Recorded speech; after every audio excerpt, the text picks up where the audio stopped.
الحمد لله رب العالمين والصلاة والسلام على سيد المرسلين أما بعد فأعوذ بالله من الشيطان الرجيم بسم الله الرحمن الرحيم الحمد لله تعالی اللہ رب العزت کی توفیق اور اس کے فضل سے آج ہم نے اپنی گفتگو کے لیے جس موضوع کا انتخاب کیا ہے وہ ہے تعزیہ داری کو حرام کہنے والے جہنمی ہیں۔ تعزیہ داری کو حرام کہنے والے جہنمی ہیں، اور اس کو میں قرآن اور حدیث کی روشنی میں ثابت بھی کروں گا۔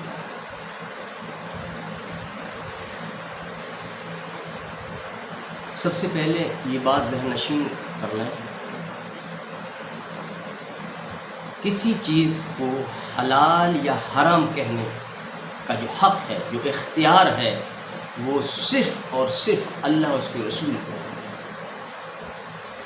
اس کے علاوہ اگر کوئی شخص کسی چیز کو حرام کہتا ہے یا حلال کہتا ہے تو وہ گویا دوزخ کا زیادہ سزاوار ہے، کیونکہ یہ حق اللہ اور اس کے رسول نے کسی کو نہیں دیا، یہ اختیار کسی کو نہیں دیا۔ ہمارے یہاں عموماً میں دیکھ رہا ہوں جیسے ہی محرم الحرام کا مہینہ شروع ہوتا ہے، بلکہ اس سے پہلے سے ہی تعزیہ داری کے مخالفت کرنے والے لوگ، مخالفین لوگ اپنے اپنے بلوں سے نکل آتے ہیں اور بھونکنا شروع کر دیتے ہیں، تعزیہ داری حرام، ڈھول حرام۔ اور بعض تو میں نے اس بار ایسا بھی دیکھا ہے، انہوں نے کہا کہ تعزیہ بنانا حرام۔ دیکھیے اللہ کے رسول فرمائیں، حدیث پاک میں ہے کہ غیر جاندار کی تصویر بنانا جائز، اور مولوی کہے ناجائز نہیں بلکہ حرام کہے۔ عام لوگ بھی کہتے ہیں اور مولوی بھی کہتا ہے حرام حرام حرام۔ یہ لفظ انہیں دوزخ میں لے جانے کے لیے کافی ہے۔ میں واضح کروں گا قرآن اور حدیث کی روشنی میں، یہ لفظ حرام، یہ اختیار انہیں دیا کسی ایک مجدد کو بھی یہ اختیار نہیں کہ وہ حلال کردہ چیزوں کو حرام ٹھہرائے یا اپنی مرضی سے، اپنے ذوق سے، اپنی طبیعت سے کسی چیز کو حرام کر دے۔ ایسا نہیں، صرف اللہ اور اس کے رسول کے پاس یہ اختیار ہے، وہ جسے چاہے اسے حرام کر دیں، جسے چاہے وہ اسے حلال کر دیں۔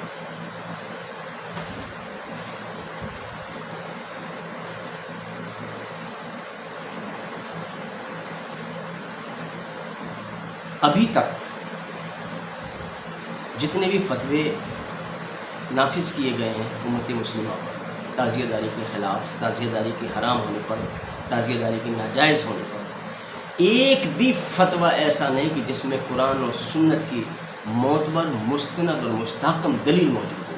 وہ فتوے صرف ذاتی قیاس اور ذاتی سوچ پر لکھے گئے، طبیعت کے مطابق لکھے گئے۔ مجھے یہ پسند نہیں ہے، ایک بھی فتویٰ ایسا نہیں ہے، کسی بھی شخص کا ایک بھی فتویٰ جس نے فتویٰ دیا ہو کہ تعزیہ داری ناجائز ہے یا حرام ہے، اس پر اس نے ساتھ میں، اس فتوے کے ساتھ میں بطور دلیل قرآن کو پیش کیا ہو یا حدیث کو پیش کیا ہو۔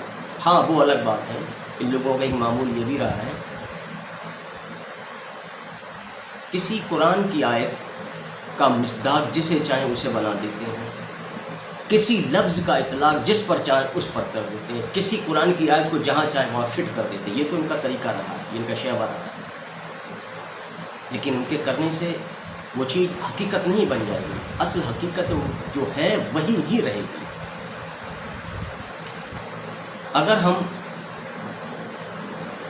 صرف علماؤں کی بات پر فالو کرنا شروع کر دیں، ان کی پیروی کرنا شروع کر دیں، ان کی اتباع کرنا شروع کر دیں، تو صرف تعزیہ داری اور ڈھول ہی نہیں بلکہ عید میلاد النبی منانا بھی حرام ہو جائے گا، اسے بھی ہمیں ترک کرنا پڑے گا، چھوڑنا پڑے گا، کیوں اس پر بھی فتویٰ ہے۔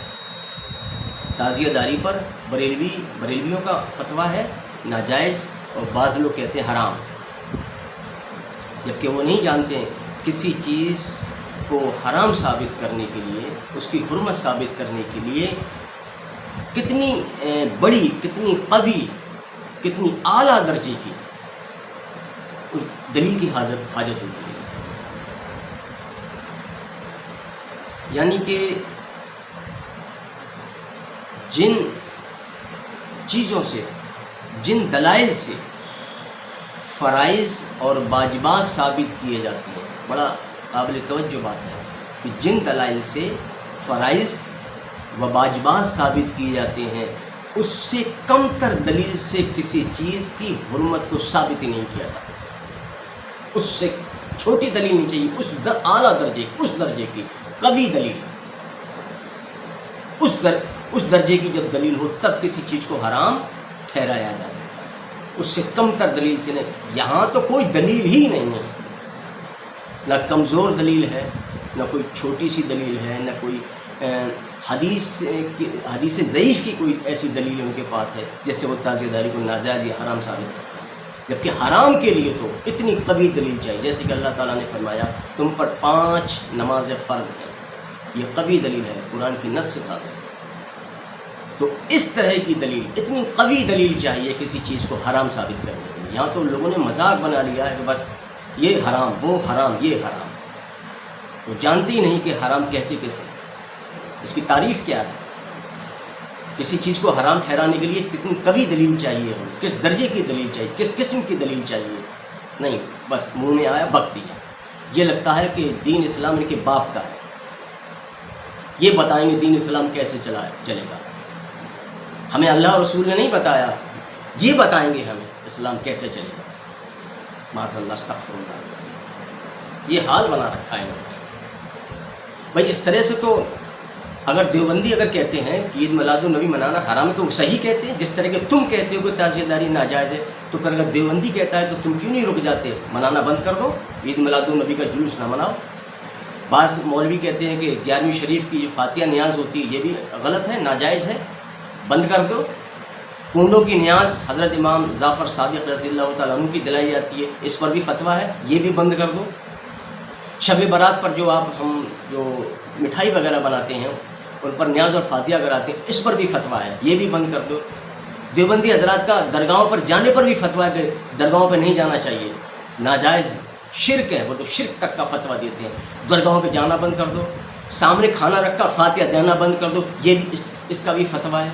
تو مولویوں کو تو فتوے سارے چیزوں پر ہے، تو سارے بند کر دو نا، صرف تعزیہ داری کیوں، تعزیہ داری ہی کیوں کہ سارے بند کرو۔ اب تم یہ کہو کہ نہیں ہم حق پر ہیں اور وہ حق پر نہیں ہے، تو اپنے حق ہونے کی دلیل پیش کرو، کوئی سرٹیفکیٹ دکھاؤ ہمیں کہ ہم حق پر ہیں، یہ میرے پاس سرٹیفکیٹ میں مدینے سے لے کے آیا ہوں حضور نبی کریم صلی اللہ علیہ وسلم سے، دکھاؤ سرٹیفکیٹ تم حق پر ہو۔ اور ایک مولوی یہ چیز منع کر رہا، دوسرا مولوی دوسری چیز منع کر رہا، دین اسلام میں بچے گئے کیا؟ پھر تمہیں بہت برا لگتا ہے جب دیوبندی کہتا ہے کہ عید میلاد النبی کا جلوس نکالنا، کس نے نکالا تھا؟ کسی صحابی نے نکالا تھا، تابعین نے نکالا تھا، تابعین نے نکالا تھا، کیوں نکالتے ہو تم لوگ؟ کیوں نہیں مانتے؟ پھر اس کو بھی بند کرو۔ اگر تمہیں تعزیہ داری اتنی بری لگتی ہے اور اس پر فتویٰ ہے، ناجائز ہے، کچھ لوگوں کے نزدیک تو حرام ہے، تو تم اس سے رک گئے تو اس سے بھی رک جاؤ، اور اس پر بھی فتویٰ ہے، تو سب کچھ بند کر دو۔ حالانکہ یہ سب چیز جائز و مباح کے درجے میں۔ ہمیں اولیاء کرام کی درگاہ کی زیارت کرنا یہ مستحب ہے، ہمیں جانا چاہیے۔ تعزیہ داری کرنا ثواب دارین ہے، مباح ہے، جائز ہے۔ ڈھول بجانا جائز ہے، مباح ہے، کیونکہ جس چیز کو اللہ اور اس کے رسول نے منع نہ فرمایا ہو تو کیا مولوی اللہ اور اس کے رسول سے بڑا ہو گیا وہ منع کرے گا؟ معاذ اللہ، استغفر اللہ۔ اسی طرح سے ہم حضرت غوث الاعظم رضی اللہ تعالیٰ عنہ کی نیاز اور فاتحہ کراتے ہیں 11ویں شریف، وہ بھی جائز ہے۔ امام جعفر صادق رضی اللہ تعالیٰ عنہ کی ہم نیاز کراتے ہیں رجب المرجب میں، وہ بھی جائز ہے۔ تو جو بھی ہم کام کر رہے ہیں وہ ساری کے ساری جائز اور مباح کے درجے میں۔ حالانکہ میں اس کو قرآن و سنت سے واضح کروں گا، یہ نہیں کہ میں جو کہوں وہ مان لوں، نہیں، میں جو کہتا ہوں کہ قرآن اور حدیث جو کہ وہ مانو، اللہ اس کا رسول جو کہ وہ مانو، ان مولویوں کی نہ مانو، کیونکہ اگر تم نے مولوی کی ابتدا شروع کر دی تو مولوی بعض اوقات شرک میں مبتلا ہے، تم بھی انہیں میں مبتلا ہو جائے گا، ان کے پیروکار ہو جاؤ گے۔ یہ میں حدیث سے ثابت کروں گا۔ تم پیروی کرنی ہے تو کسی مولوی کی نہیں، بلکہ اللہ نے جو ہمیں راستہ دیا، اللہ کے رسول نے ہمیں جو کر کے دکھایا اس کی پیروی کریں۔ اتباع کرنی ہے تو رسول اللہ صلی اللہ علیہ وسلم کی کریں، اطاعت اللہ اس کے رسول کی کرے۔ ہاں مولوی کی بھی مانے، لیکن وہ بات مانے جو قرآن اور سنت سے موافقت رکھتی ہو، مطابقت رکھتی ہو، وہ بات مانے، ہر بات نہیں۔ اگر تم نے مولوی کی ہر بات ماننا شروع کر دی تم یقیناً گمراہ ہو جاؤ گے، تمہیں کوئی بچانے والا نہیں۔ ہر بات نہیں، وہ بات مانو جو قرآن اور سنت سے مطابقت اور موافقت رکھتی ہو، وہ بات مانو، یعنی کہ قرآن اور حدیث سے اس کا ٹکراؤ نہ ہو، قرآن اور حدیث سے اس کا ٹکراؤ نہ ہو۔ ٹکراتی ہو یہ نہیں، اندھی پیروی نہ کرو کہ ہمارے امام نے فلاں چیز فرما دی بس وہ حق ہے، نہیں، ایسا نہیں۔ سورہ مائدہ میں آیت نمبر 87 میں اللہ تعالیٰ فرماتا ہے، اے ایمان والو، جو چیزیں اللہ تعالیٰ نے تمہارے لیے حلال کی ہیں انہیں حرام نہ ٹھہراؤ۔ جو چیزیں اللہ تعالیٰ نے تمہارے لیے حلال کی ہے انہیں حرام نہ ٹھہراؤ اور نہ ہی حد سے آگے بڑھو۔ یہاں حکم ہے اللہ رب العزت کا کہ اللہ تعالیٰ نے جو چیزیں تم پر حلال کر دی ہیں تم انہیں حرام ٹھہراتے ہو۔ یہ سورہ مائدہ کی آیت نمبر 87 میں۔ اسی طرح سے ایک مرتبہ حضور نبی کریم صلی اللہ تعالیٰ علیہ وآلہ وسلم نے اپنے اوپر شہد کو یہ لازم کر لیا تھا کہ میں آج کے بعد شہد کو نوش نہیں فرماؤں گا، شہد نہیں پیوں گا ایک بار۔ تو اللہ تبارک تعالیٰ نے سورہ تحریم میں پہلی یہ آیت نازل فرمائی، اے محبوب صلی اللہ علیہ وسلم، آپ خود کو اس چیز سے کیوں روکتے ہیں، آپ اس چیز کو اپنے اوپر کیوں حرام ٹھہراتے ہیں جسے اللہ نے حلال کیا، جسے اللہ تعالیٰ نے حلال کیا۔ اے محبوب، آپ اس چیز کو کیوں حرام اپنے اوپر کرتے ہیں جسے اللہ نے حلال کیا۔ یہ سورہ تحریم کی آیت نمبر 1۔ جسے اللہ نے اگر حلال کر دیا، پھر کوئی دنیا کا شخص ہو، خواہ وہ مجدد ہو، لیکن اس کو وہ حرام نہیں ٹھہرا سکتا۔ اور حرام اگر وہ ٹھہراتا ہے تو اس کے لیے قرآن کی دلیل چاہیے، حدیث سے دلیل چاہیے۔ اگر قرآن حدیث کی دلیل نہیں ہے تو اگر وہ حرام کہتا ہے تو گویا وہ اللہ اور رسول کی حدوں سے آگے بڑھ رہا ہے، خود اللہ اور رسول بننا ہے، معاذ اللہ، استغفر اللہ، کہ میں بتاؤں گا حرام کیا اور حلال کیا۔ لوگوں نے تو مذاق بنا دیا، حرام حرام حرام، جانتے بھی نہیں حرام کہتے کیسے ہیں، تماشا بنا دیا۔ اسی طرح اللہ تعالیٰ سورہ نحل میں فرماتا ہے، اور وہ جھوٹ مت کہا کرو جو تمہاری زبانیں بیان کرتی ہیں کہ یہ حلال ہے اور یہ حرام ہے، اس طرح کہ تم اللہ پر جھوٹا بہتان باندھو۔ اگر تم نے کسی چیز کو حرام کہا جسے اللہ نے حلال کر رکھا ہو، حرام نہیں کہا اللہ تعالیٰ نے، تم نے اگر حرام کہا تو گویا تم نے اللہ پر جھوٹ باندھ دیا۔ کتنا گناہ عظیم کہ تم مرتکب ہو گئے، گناہ کبیرہ کہ تم مرتکب ہو، کتنا بڑا جھوٹ بولا، کتنا بڑا گناہ کیا۔ ہم تو ذرا سوچتے بھی نہیں ہیں، بس منہ میں آیا حرام حرام حرام۔ یہ دیکھو اللہ فرماتا ہے کہ وہ جھوٹ مت کہا کرو جو تمہاری زبانیں بیان کرتی ہیں کہ یہ حلال ہے اور یہ حرام ہے، اس طرح کہ اللہ پر تم جھوٹا بہتان باندھو۔ تمہاری اوقات کیا ہے، رب العالمین پر تم جھوٹا بہتان باندھو کہ اللہ نے یہ حرام ہے حرام ہے۔ دکھا تازیہ کہاں لکھا ہے حرام ہے، دکھا ڈھول کہاں لکھا ہے حرام ہے۔ اس کا مطلب تو اللہ پر جھوٹا بہتان باندھ رہا ہے۔ یہ اللہ پر جھوٹا بہتان لگانا ہے، اللہ تعالیٰ پر، مالک کائنات پر، رب العالمین پر تو جھوٹا بہتان باندھ رہا ہے۔ یہ قرآن کی آیت سورہ نحل میں پڑھ لے آنکھیں کھول کر۔ اس طرح کہ تو اللہ پر جھوٹا بہتان باندھو، بے شک جو لوگ اللہ پر جھوٹا بہتان باندھتے ہیں وہ کبھی فلاح نہیں پائیں گے، فائدہ تھوڑا ہے مگر ان کے لیے بڑا دردناک عذاب ہے۔ وہ دوزخی ہیں، جہنمی، جو حرام کہتے ہیں۔ سن لے کان کھول کر، تازیہ داری حرام، ڈھول حرام، شرم نہیں آتی تمہیں؟ جسے اللہ اس کے رسول نے جس پر خاموشی اختیار کی ہو، اللہ اس کے رسول نے اس کو حرام نہ ٹھہرایا، تو حرام کہنے والے آ کہاں سے گئے؟ تم ہو کون؟ تمہاری اوقات کیا ہے؟ تمہاری اوقات پھر یہ ہے کہ اللہ تعالیٰ جیسے نے فرمایا ان کے لیے پھر بڑا دردناک عذاب ہے، یعنی دوزخ میں جائیں گے وہ۔ جیسا کہ میں نے اس موضوع کا جو عنوان دیا تھا کہ تعزیہ داری کو حرام کہنے والے نارے دوزخ کے زیادہ مستحق اور سزاوار ہیں۔ یہ حق ہے، میں نے قرآن سے اس چیز کو ثابت کیا ہے اپنے عنوان کو۔ سن لے وہ کان کھول کر جو اللہ پر جھوٹا بہتان لگاتے ہیں۔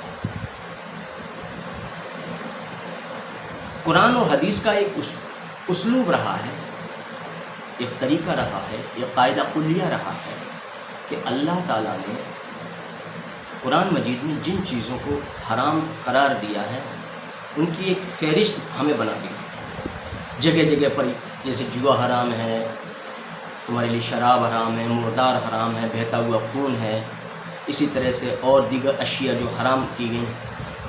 اور اسی طرح جیسے سورہ نساء میں ہے کہ تم پر تمہاری مائیں، تمہاری بیٹیاں، تمہاری بہنیں، تمہاری پھوپھیاں، تمہاری خالائیں، بھتیجیاں، بھانجیاں، اور وہ مائیں جنہوں نے تمہیں دودھ پلایا اور تمہاری رضاعت میں شریک بہنیں ہیں، اور اسی طرح تمہاری گود میں پرورش پانے والی وہ لڑکیاں جو تمہاری ان عورتوں کے بطن سے ہیں جن سے تم صحبت کر چکے ہو، اور دو بہنوں کو ایک ساتھ کرنا یہ بھی حرام ہے، اور ان بیٹوں کی بیویاں جو تمہاری پشت سے ہیں.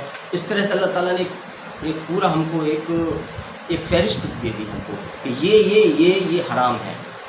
اور پھر یہ سب جب حرام کر لیا اللہ تعالیٰ نے ایک فہرست ہمیں بنا کے دے دی کہ یہ تم پر حرام ہے. پھر اللہ تعالیٰ نے فرمایا کہ یہ ساری چیزیں اللہ تعالیٰ نے فرما دی، یہ حرام یہ حرام یہ حرام. جب سب فرما چکا پھر فرمایا اللہ تعالیٰ نے ان کے سوا، جب ساری چیزیں بیان کر دیں اللہ تعالیٰ نے یہ حرام یہ حرام یہ حرام، پھر اللہ تعالیٰ نے فرمایا سوائے ان کے سب عورتیں تمہارے لیے حلال ہیں. اب پوچھنے کی ضرورت نہ ہے. یہ قرآن کا اسلوب ہے. اللہ تعالیٰ نے جو چیزیں قرآن میں بیان فرما دی یہ حرام یہ حرام یہ حرام، ساری حرام فرمانے کے بعد میں جو بچا وہ سب حلال ہے. اور اس میں کسی مولوی سے پوچھنے کی ضرورت نہیں ہے کہ فلاں چیز حلال ہے فلاں چیز حلال ہے. حرام دیکھ لے، حرام سے جو بچ جائے وہ حلال ہے. اسی طرح سے حدیث کا بھی یہی طریقہ رہا ہے، یہی اسلوب رہا ہے کہ اللہ کے رسول نے جو چیزیں ہم پر حرام کی وہ ہمیں حرام کی ایک پوری حدیث میں انہوں نے جو ہے ایک پوری تفصیل دے دی ہمیں. یہ حرام یہ حرام یہ حرام، یہ ناجائز یہ ناجائز یہ ناجائز. اس ناجائز جب ساری چیزیں ناجائز ہو گئی، جو ان کے بعد جو بچا وہ سارا جائز، ان کے بعد جو بچا وہ سارا جائز، وہ جائز کے زمرے میں آ گیا. اب کسی سے پوچھنے کی ضرورت نہیں. مثلا جیسے کہ میں موبائل کا استعمال کرتا ہوں تو پوچھنے کی ضرورت نہیں. اگر اس کو قرآن نے یا حدیث نے ناجائز نہیں کہا تو پھر وہ جائز ہی ہوگا. یعنی کہ اس سے ایک چیز واضح ہوئی کہ کسی چیز کا حرام یا ناجائز نہ ہونا ہی اس کے جائز ہونے کی سب سے بڑی دلیل ہوتی ہے. جیسے کہ مثلا آج ہم ہزاروں چیزیں دنیا میں استعمال کر رہے ہیں، الیکٹرانک چیزیں ہیں، دنیاوی سامان ہیں، گھروں کے اندر سامان ہے، دکان کے اندر سامان ہے، بازاروں میں سامان ہے. یہ ساری چیزیں ہم استعمال کر رہے ہیں. تو بس ہمیں یہ نہیں دیکھنا کہ قرآن میں حدیث میں جائز ہے یا نہیں، بلکہ یہ دیکھنا کہ ناجائز تو نہیں ہے. یہ دیکھنا ہے کہ اگر ناجائز نہیں تو پھر جائز ہی ہوگا. دو میں سے ایک چیز ہوگی، دونوں تو نہیں ہو سکتی کہ ناجائز بھی اور جائز بھی نہیں. ناجائز نہیں ہے تو پھر جائز ہی ہے. کیونکہ اگر جائز کی فہرست اگر بنائی جاتی قرآن اور سنت میں، کیونکہ بہت طویل بہت لمبی فہرست بنتی ہے، کیونکہ لاکھوں چیزیں دنیا میں آج ہمیں کمپیوٹر سائنس ہے. آج وگیان جو ہے، وگیانک چاند پر گئے، منگل گرہ پہ گئے، تو بہت ہزاروں لاکھوں چیزیں ہیں. تو اس لیے اللہ اس کے رسول نے ایک یہ طریقہ، ایک قانون، ایک قاعدہ یہ بنایا اللہ اور اس کے رسول نے کہ جو چیزیں حرام ہیں ناجائز ہیں ان کو اللہ اور اس کے رسول نے بتا دیا ہمیں، اور جو چھوڑ دیا وہ ساری جائز اور مباح ہیں ہمارے لیے. ہم ان کو کریں یا نہ کریں یہ ہماری مرضی پر منحصر ہے. جیسے کہ ایک حدیث پاک ہے، حضور نبی کریم صلی اللہ تعالیٰ علیہ وآلہ وسلم نے فرمایا کہ جس چیز کو اللہ تعالیٰ نے حرام قرار دیا وہ حرام ہے، اور جس کو حلال قرار دیا ہے وہ حلال ہے، اور جس چیز کے بارے میں اللہ تعالیٰ نے خاموشی اختیار کی وہ ہمارے لیے معاف. بس جو حلال حرام کا جو اللہ تعالیٰ نے فیصلہ کرنا تھا وہ کر دیا. اب جس کے بارے میں اللہ خود خاموش ہے تو وہ ہمارے لیے کیا ہے؟ ہمارے لیے معاف ہے. ہم چاہیں تو وہ کریں یا نہ کریں، یہ ہمارے اوپر ہے. اور اس سے یہ بھی واضح ہوتا ہے کہ اب ہمیں یہ دیکھنا ہے کسی چیز کے بارے میں جب ہم جانکاری لیں کہ یہ جائز ہے ناجائز ہے، حلال ہے یا حرام ہے، تو ہم یہ جانکاری لیں کہ قرآن اور حدیث میں اس کی کہیں ممانعت تو نہیں. جیسے مثلا ڈھول کو لے لینا تو ہمیں ڈھول دیکھنا پڑے گا، کیا ڈھول قرآن میں یا حدیث میں منع تو نہیں؟ اگر منع نہیں تو پھر وہ جائز ہی ہے. ہاں وہ الگ بات ہے مولوی معازف کے معنی کو ڈھول بنا دے تو وہ آتا نہیں. حالانکہ اس پر میں آگے گفتگو کروں گا. ڈھول کا جو عربی لفظ ہے وہ الگ ہے، حالانکہ اکثر لوگ نہیں جانتے ہیں، بلکہ ایک نہیں دو لفظ ڈھول کے لیے عربی میں، ایک نہیں دو. لیکن یہ لوگ کرتے کیا ہیں، خاص کر کے بریلوی، معازف کے معنی ہوتے ہیں باجا کے، اور یہ معازف کے معنی میں ڈھول لگا دیتے کہ معازف کا معنی ڈھول ہے. دکھا دے بھیا کون سی لغت میں لکھا ہے، دکھا ہمیں. معازف کا معنی باجا ہے، ڈھول نہیں، دکھا کہاں لکھا ہے. کیونکہ اپنی بات منوانے کے لیے، میری بات بڑی ہو جاؤ، میں نے اگر اس کو حرام کہہ دیا، ڈھول کو ناجائز کہہ دیا تو ہو جائے، اب نہیں ہو رہا تھا، اچھا ایسا کیسے ہو جاؤ، میں مولوی ہوں، میری چلتی ہے، میرے ساتھ اتنے لوگ کھڑے ہوئے ہیں، میرے پیچھے اتنی قوم ہے، میں نے اگر کہا معازف کے معنی اگر ڈھول ہے تو ڈھول ہونا چاہیے. یہ حال بنا رکھے. تو اس حدیث سے یہ واضح ہوا کہ اللہ تعالیٰ نے جن چیزوں کے بارے میں حلال کہا وہ تو حلال ہو گئی، جن کو حرام کہا وہ حرام ہو گئی، اور جن کے بارے میں اللہ تعالیٰ نے کچھ کہا ہی نہیں وہ ہمارے لیے معاف ہے، یعنی ہمارے لیے وہ جائز کے زمرے میں آ گئے. ہر وہ چیز، اب کسی چیز کی پوچھنے کی ضرورت نہیں. اگر پوچھنے کا نمبر لگائیں تو پوری زندگی گزر جائے گی آپ کی. کیا کیا چیزیں پوچھیں گے آپ، ہزاروں چیزیں آپ روز استعمال کرتے ہیں صبح سے شام تک. آپ جو قرآن پڑھتے ہیں وہ کاغذ کہاں سے آیا تھا، پوچھا ہے آپ نے؟ کس غیر مسلم کی فیکٹری میں بنا تھا؟ پھر وہ چھپائی ہوئی ہے، وہ مشین کہاں سے آئی تھی چھپائی والی، جس پر عربی کے لفظ جو ہے پرنٹ کیے گئے؟ پوچھا ہے آپ نے؟ نہیں، یہ چیزیں نہیں پوچھی جاتی. کیا کیا پوچھیں گے آپ کہ غیر مسلم کے یہاں سے آیا، کہاں سے آیا، کیا ہوا؟ نہیں، بلکہ یہ کہو کہ اللہ اس کے رسول نے منع نہیں فرمایا تو بس جائز ہے. خواہ وہ کاغذ کہیں سے آیا ہو، کسی فیکٹری سے نکلا ہو، کہیں بنا ہو، کیسے بنا ہے، کس کے ہاتھوں میں گیا ہو، لیکن اس کے بارے میں ہمیں پوچھنے کی حاجت نہیں، کیونکہ اللہ اس کے رسول نے منع نہیں فرمایا تو بات ختم. ہر چیز کے لیے تو ایک طریقہ اختیار کر لیں آپ، یہ اسلوب بنا لیں آپ بھی ہر چیز کے لیے. اسی طرح ایک اور حدیث ہے، اور یہ حدیث آپ کی ترمذی میں ہے، حدیث نمبر 1726، ابن ماجہ کی حدیث نمبر 3367، حاکم کی حدیث نمبر اس کا ہے 7115، اور طبرانی معجم کبیر کی حدیث نمبر 6124، بیہقی سنن کبریٰ کی حدیث نمبر 19699، اور دہلوی الفردوس کی حدیث نمبر 2800. اسی طرح طبرانی معجم کبیر میں ایک اور حدیث ہے کہ سرکار دو عالم صلی اللہ تعالیٰ علیہ وآلہ وسلم نے ارشاد فرمایا، اللہ تعالیٰ نے بعض چیزیں فرض فرمائی انہیں ضائع مت کرو، اور جو حرام کر دیا ان کی حرمت مت توڑو، اور جو حدود مقرر کیے ہیں ان حدود کے آگے مت بڑھو، اور بعض چیزوں میں اس نے سکوت اختیار کیا ہے تو یہ سکوت کسی بھول کی وجہ سے نہیں، کیونکہ اللہ تعالیٰ بھول سے پاک ہے، اسے ہر چیز معلوم. ایجاد کرنے والا وہی، لوگ یہ کہتے ہیں کہ کمپیوٹر میں نے بنایا، نہیں، بنانے والا تو وہی ہے، اس نے عقل دی، اس نے بنوایا ہے، ذریعہ تمہیں بنایا. اللہ تعالیٰ ہر بھول سے پاک ہے، وہ بے نیاز. تو یہ بھول کی وجہ سے نہیں ہے، بلکہ اللہ تعالیٰ کی رحمت کی وجہ سے ہے کہ تم جو ہے کشمکش میں نہ پڑ جاؤ، الجھن میں نہ پڑ جاؤ، شکوک و شبہات میں نہ پڑ جاؤ، یہ کریں کہ نہ کریں. اس لیے اللہ تعالیٰ نے ہمیں جو حرام تھے وہ ہمیں تفصیلاً بتا دیے، جو حرام تھے اور جو حلال تھے وہ ہمیں تفصیلاً بتا دیے. دونوں چیزیں ہمیں تفصیل سے اللہ اس کے رسول ہمیں واضح فرما دی، یہ حلال ہے، یہ حرام ہے، اور جو چھوڑ دیا وہ معاف ہے، اس میں بحث نہیں کرنا ہے، وہ معاف ہے، یعنی ہمارے لیے جائز اور مباح ہے. تو یہ طبرانی معجم کبیر کی حدیث ہے، اس کا جلد نمبر 22 صفحہ 222، اور حدیث نمبر اس کا ہے 589. اور سب سے بڑی جو خاص بات ہے وہ اس آیت میں ہے، سورہ انعام کی آیت نمبر 119. اس میں اللہ تبارک و تعالیٰ ارشاد فرماتا ہے، حالانکہ اس نے تمہارے لیے ان تمام چیزوں کو تفصیلاً بیان کر دیا جو اس نے تم پر حرام کی، تفصیل سے بیان ہو گیا. اب یہ تعزیہ کہاں سے آ گئی، یہ تعزیہ کہاں سے رہ گیا، ڈھول کہاں سے رہ گیا؟ اللہ تعالیٰ فرمائے کہ میں نے جو چیزیں تم پر حرام کی ان کا تفصیلاً بیان کر دیا، کوئی چھوڑا ہی نہیں، تفصیل دے دی. اور جب تفصیل آتی ہے تو اس میں کوئی چیز چھوٹتی نہیں. تو یہ تعزیہ حرام کہاں سے آ گیا؟ پھر بعد میں عید میلاد النبی حرام کہاں سے آ گیا؟ ڈھول حرام کہاں سے آ گیا؟ یہ کہاں سے آ گیا حرام؟ اللہ فرما رہے کہ ہم نے جو چیزیں تم پر حرام کی تھی ان کا تفصیلاً بیان کر دیا، کوئی چھوڑا ہی نہیں جو اس نے تم پر حرام کی. سورہ انعام کی آیت نمبر 119. اس سے وہ لوگ عبرت حاصل کریں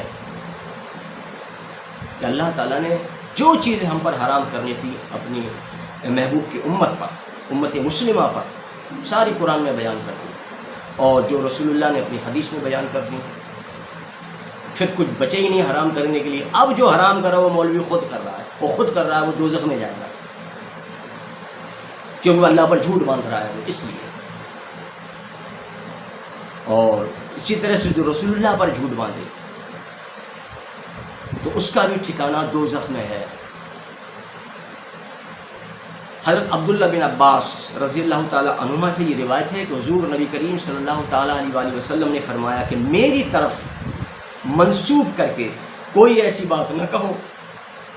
اللہ کے رسول فرماتے ہیں کہ میری طرف منسوب کر کے کوئی ایسی بات نہ کہو جب تک کہ خوب اسے تم جان نہ لو، کیونکہ جس نے مجھ پر جھوٹ بولا، مجھ پر جھوٹ باندھا، تو وہ دوزخ میں اپنا ٹھکانہ بنا لے۔ یہ اللہ کے رسول کا فرمان ہے۔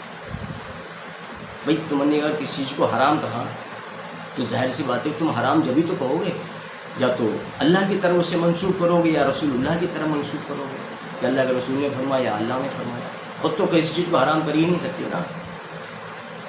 تو اللہ پر جھوٹ باندھا تب بھی جہنم میں جاؤ گے، اور اللہ کے رسول پر جھوٹ باندھا تب بھی تم جہنم میں جاؤ گے، کیونکہ اللہ اور اس کے رسول نے تو حرام کہا ہی نہیں۔ تم نے کیسے کہہ دیا تازیہ حرام ہے، ڈول حرام ہے۔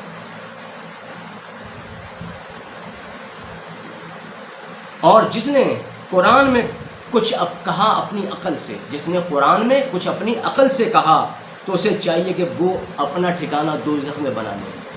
جیسے کہ لوگ کرتے ہیں نا، اس آیت کا مصداق اس کو بنا دیا، حالانکہ وہ حقیقتاً اس کا مصداق نہیں تھا، یا کسی لفظ کا اطلاق کسی پر کر دیا حالانکہ وہ حقیقتاً اس کا وہ اس کا اہل نہیں تھا، تو وہ بھی اپنا ٹھکانہ جہنم میں بنا لے جو اس طرح کو قرآن کو اپنی عقل، قرآن میں اپنی عقل لگائے یا قرآن میں اپنی عقل سے کچھ کہے۔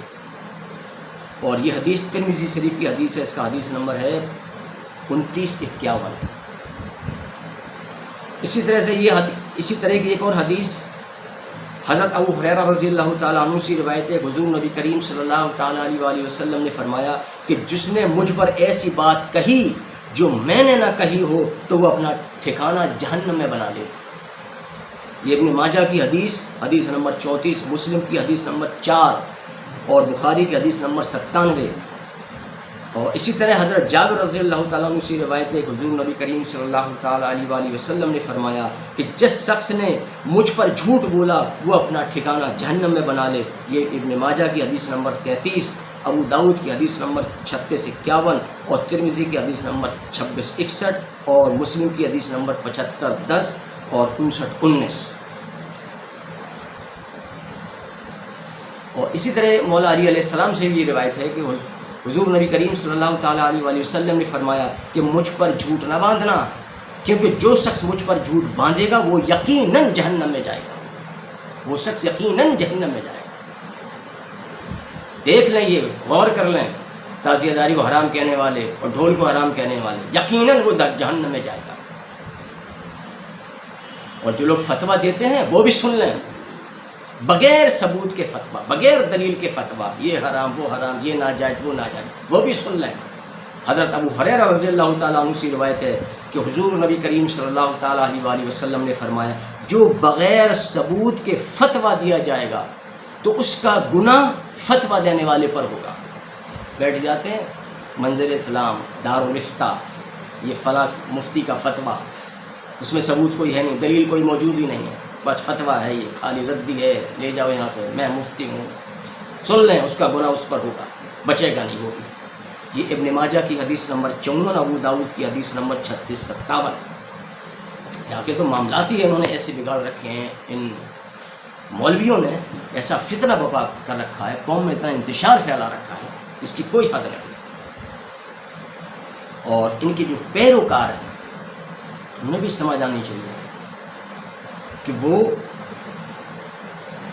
ان کی پیروی تو کریں لیکن اندھی پیروی نہ کریں، اس حد تک نہ کریں کہ وہ گناہ کبیرہ عظیم گناہ کے مرتکب ہو جائیں اور راستہ بھٹک جائیں، گمراہ ہو جائیں۔ اور ان کو صرف ایک عالم ہی تصور کریں، انہیں اپنا خدا نہ بنائیں، انہیں اپنا خدا نہ بنائیں۔ حالانکہ آج کل تو میں نے دیکھا بعض لوگ تو ایسے ہیں، ارے ہمارے فلاں حضرت نے فرمایا ہے. بھئی تیرا حضرت کیا اللہ اور اس کے رسول سے بڑا ہے؟ معاذ اللہ، استغفر اللہ. اگر وہ قرآن و سنت کے خلاف بات کر رہا ہے تو گویا وہ خود گمراہ ہے. جیسا کہ سورۃ توبہ میں ایک آیت ہے، آیت نمبر ہے 31، جس میں کہ اللہ تعالیٰ نے فرمایا کہ انہوں نے اللہ کے سوا اپنے عالموں کو اپنا رب بنا لیا تھا.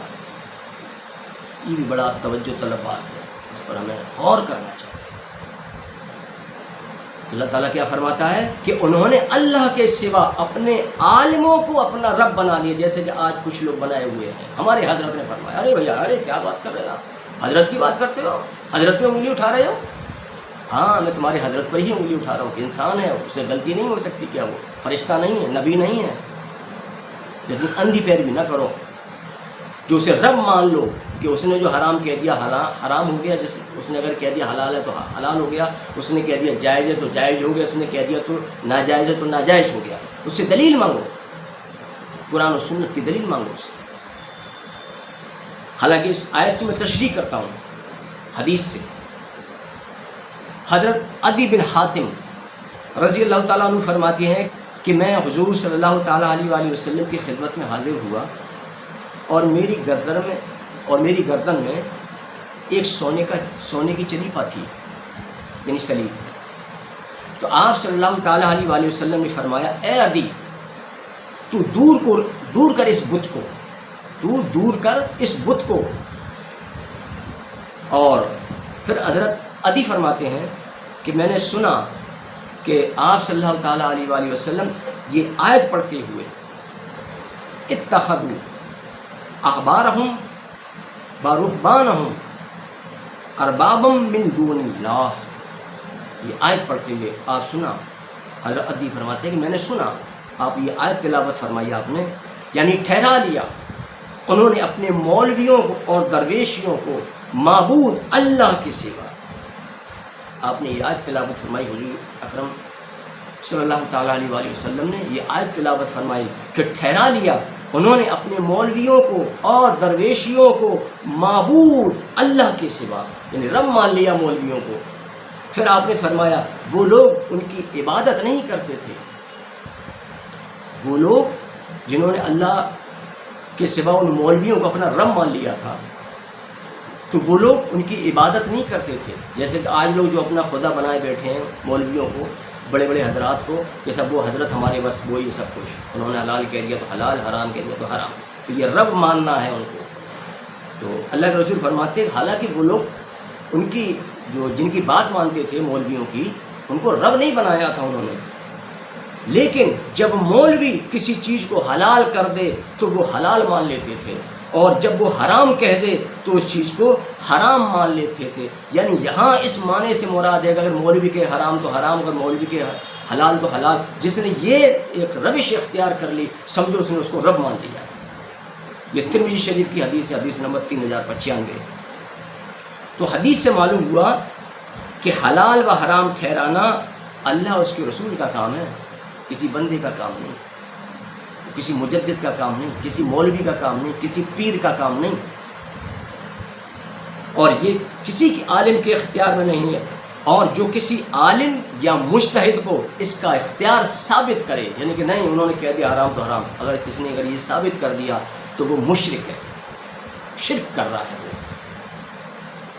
اگر کوئی یہ کہ نہیں انہوں نے کہہ دیا حرام تو حرام ہے، تو سمجھ لو یہ شرک کر رہا ہے، یہ مشرک ہے.